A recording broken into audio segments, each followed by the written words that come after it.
Series in association with Nile Gold, a crystal malt lager beyond an ordinary malt. Welcome back to this edition of the 933 KFM. Once again, we are a program discussing the major events that dominate news highlights during the week. The show is brought to you by Nile Gold, the coffee drink is supplied by Bank Cafe. Let me come back to you. There is the question of Museveni. Religious leaders came out 2 weeks ago and said President Museveni, actually last week, President Museveni, don't think about standing in 2016. That is their wish. Which I think, and I think we have said on the show, I said on this show, the greatest gift President Museveni could have given to this country, immediately after he was re-elected last year, was to say, I won't be standing in 2016. The second thing is for Ugandans to galvanize and tell him in one loud voice, please, you're not a candidate in 2016. Ugandan, which Ugandans will galvanize? You. Have they galvanized before? You are the galvanized before. Nicholas and the mother is you. If you want to see of course, John, I want to see Museveni as well. When I was beginning speaking, if you see this bishop beginning to disappear around the room, and explain like a man getting to the room, man and everything is about to go. You saw a minister of man to the room. For now, you can hear bishops come out. There was a price to pay. I want to see how many people are going to pay that price. But that is the issue. No one can wish him to go. Chris, you hijacked honors. I watched President Museveni with Christian Amanfo on CNN, and he repeated the old line that will be the NRM to determine. He's ready if the NRM says. Of course, the NRM is himself. He knows well that the NRM, as Obora said, is really respects him, maybe some may say fears him. So unless he says that I'm ready to leave, nobody will tell him to leave. The NRM is going to have its big meeting problem because the president has told them now he has the money. The problem is beyond President Museveni. I don't think he himself now is able to pay himself. Any human being, once you are in a situation for a long time, you suffer some form of addiction, and you get overtaken by the situation and you are unable to get yourself out of it. You need us to be taken to rehab. Really? You need to be taken to rehab. So now you are blaming him that doesn't want to leave power, but I think it's a condition. It's now reached a condition. It's a condition. Can we bring psychiatrists also? But psychiatrists are no, seriously, I'm not taken to rehab. Addiction in the negative sense. It's addicted to money and power and Islam. In all fields, you have very old people who are teachers, who are doctors, who are what, they get comfortable in the situation. And it really takes until their bodies give up. But Charles, I think that what happened in early 2011 is that any election dividend that the NRM and Museveni could have utilized for any transition was simply stolen by Dr. Besige. It was just like a month into the re-election, and this town was like Beirut. The whole thing was the thunder of that win was taken away. In fact, I think that the reason Besige is treated with extreme prejudice is partly because, in a sense, he has bottled the presidency in that seat. That is the impact of the crisis he created. So what's the point of making it? No, I'm simply saying that look, a managed transition, in my view, is possible. You're talking about the same club of people, both in the opposition and in the same generation. Now, what is it that they really want? Gentlemen, lady, can I fix this question later? Because 57.4% of Ugandans are children below the age of 18. 57.4%. Can we have a discussion about those and how they fit into this equation? They can't be only. We've just buy a planet and we're paying for people to go and enjoy whatever runs. Since the land is money, the land is a power. Ugandans, this situation is okay. Of course they are. That has been witnessed severally. If the mature people fail to do mature things, then why should we care about the 54 of the children? 57.4. 57, yeah. I think Ugandans are by no means powerless, and I think the further we get away from the traumatic past, the less that becomes a viable excuse. And I think we sort of hide behind that. It becomes a means by which to save face and just sort of get on with it. In many countries what you have is people always invest hope in the younger generation and they make a distinction with the old. And they say, but the young guys are different. Well, they should be.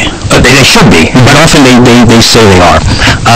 I don't think that's the case here. Many of the young people here, even college-educated people, distract themselves with church, with YouTube, Facebook, all of those things. The church is to put hope, invest hope outside yourself.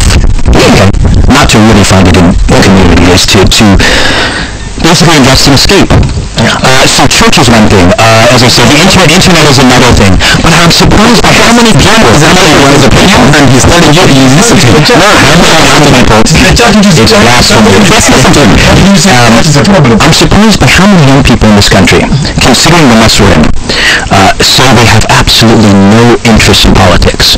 Because politics is disappointing. Absolutely. On the other hand, I would say it's not so surprising. But you would think younger people would take a greater interest considering what we're up against. Collective action.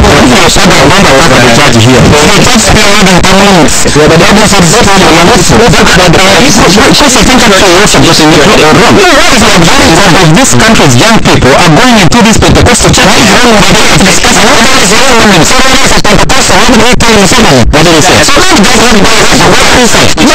We need to go again now. Your children, the church is important. It's homosexuality. Homosexuality, that's good. No. I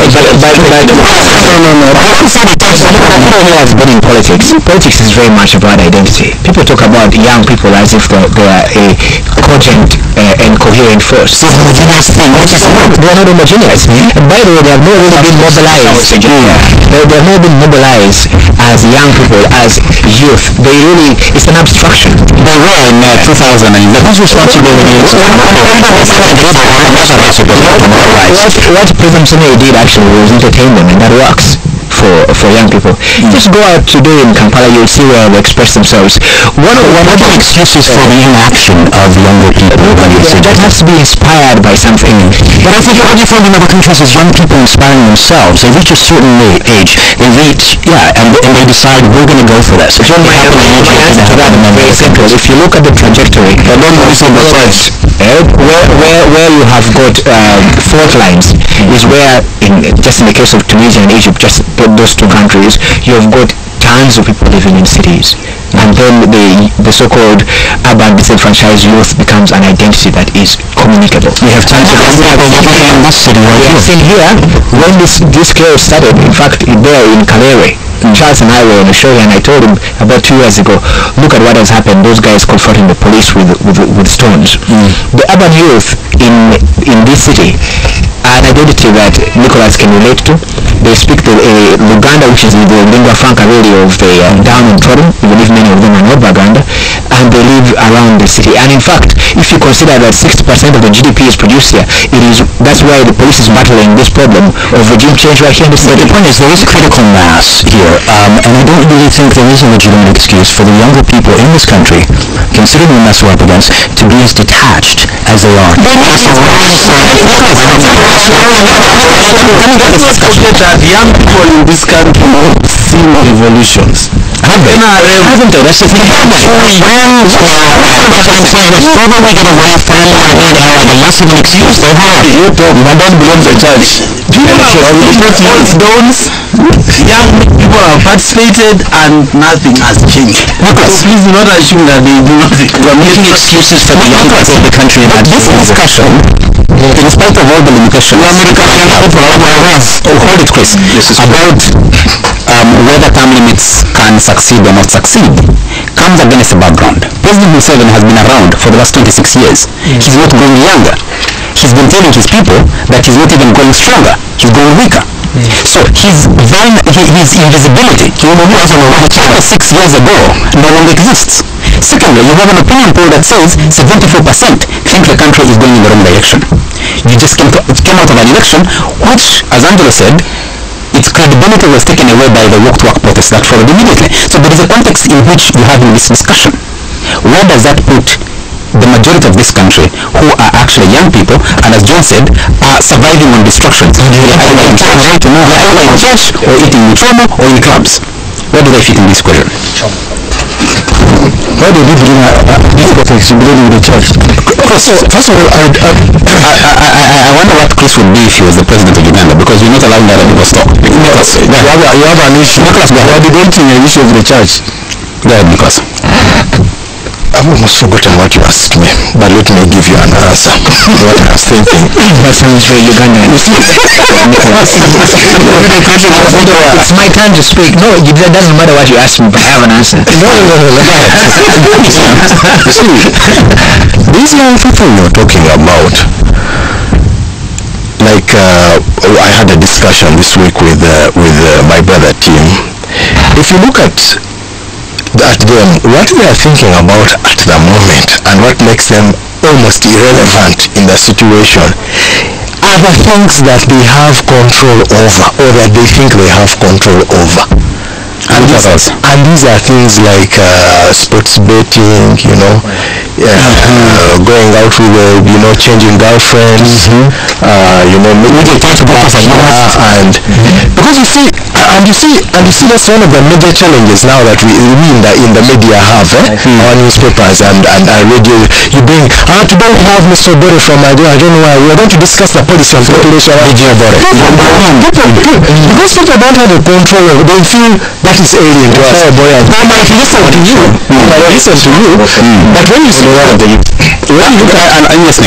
when you look at our newspapers, most of these things where report says this, we just look and then the other newspapers which say so and so is banking, so and so, people buy quickly. Those good pictures and those are things which they feel they can relate to, which they can relate to. So many of the young people, this political, the political environment that we're in, they really cannot relate to it because they have a feeling that they almost have no control of what will happen. What I'm interested in, does it speak to what? Does it speak to what Nicholas is saying? The thing is that, as I said, first of all,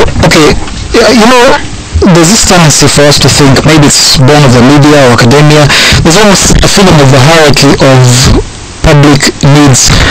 Page one, politics, things that sound heavy, that, Angelo's love for policy, language, this, policy, God by Mushawi, that sort of interpretation of the constitution matters, IGG's powers, illegal boundaries, section, subsections, that sort of legal, political science language. That's our image of news. News, where Uganda used to begin with the news in detail. President Martin Obote said that sort of thing. So, because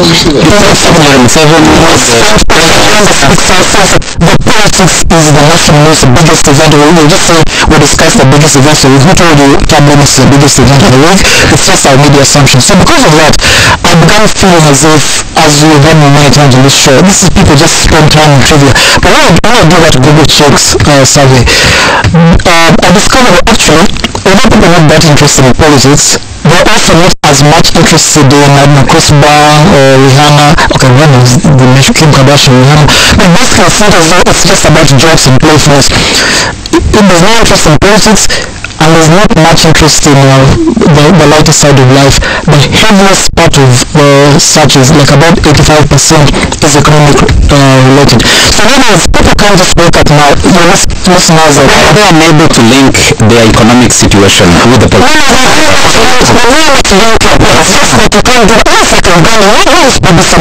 The new Secretary of State Condoleezza Rice has arrived in Seoul to discuss the six-party talks on the North Korea disarmament. You know what that news sounds like to you? North Korea six-party talks disarmament. It's just one of that ever be personal to you. So what's in this talk of ours? But we in the world, the middle of Charles was saying just 2 days ago, so we talk to ourselves. This policy sounding talk, the echo chamber. John keeps wondering, welcome to Ghana. There was a particular concern on this show about a month and a half ago. One of these barbers said I could have joined the AFOC, but I run a salon in which I need to run daily income. I can't go for 3 days without working before my family crumbles. So in other words, this goodwill thing I've done, there is some resignation to situation. it's not, but listen, it's not just resignation. As I said, okay, you can see Ghana now of cloud.